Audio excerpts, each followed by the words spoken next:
சோம்பேறித்தனம் இருக்கலாம், அனுக்கு நீ இப்படியா அப்படிங்கிற மாதிரி ஆயிடுச்சு. ஹே ஃபேமிலிஸ், நான் உங்கள் நசரஸ் vlog. அஸ்ஸலாமு அலைக்கும். இந்த வீடியோவை எடுத்தே கிட்டத்தட்ட 1.5 மாதத்துக்கு மேலே ஆச்சு. அது எடிட் பண்ணி வச்சு 1 மாதத்துக்கு மேலே ஆச்சு. இனி நான் அப்லோடே பண்ணல. எங்கள் காலேஜோட கிராஜுவேஷன் டே வீடியோ தாங்க இது.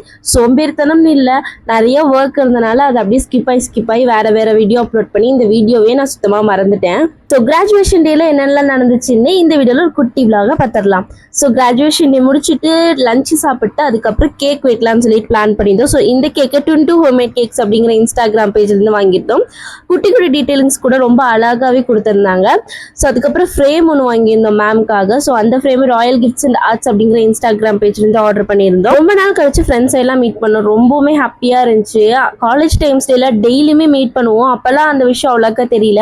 பட் இப்போல்லாம் ஒரு நாள் மீட் பண்ணோம் அப்படிங்கிறது ரொம்ப பெரிய அரிதான ஒரு விஷயமா இருக்குது. ரொம்ப நாள் கழிச்சு மீட் பண்ணதுனாலயோ என்னமோ தெரியல, விட்டுட்டு போகிறதுக்கே மனசே வரல. ஸோ எங்கேயாவது போய் கொஞ்சம் சாப்பிட்டு போகலான்னு சொல்லிட்டு டைம் பாஸ் வந்திருந்தோம். அந்த ஃபுட்லாம் செய்யறதுக்கு லேட் ஆகுமோ அந்த மாதிரி ஃபுட்ஸ்ல ஆர்டர் பண்ணிட்டு அது வர்ற வரைக்கும் உட்காந்து பேசிட்டே இருந்தோம். இவ்வளோ நாள் பேசுறது எல்லாம் ஒட்டு மொத்தமாக அன்னைக்கு வச்சு பேசணும். இந்த நாள் இவ்வளோ சூப்பராக போகும்னு நினைச்சு கூட பார்க்கலாம். அவ்வளோ ஹாப்பியாக போச்சு.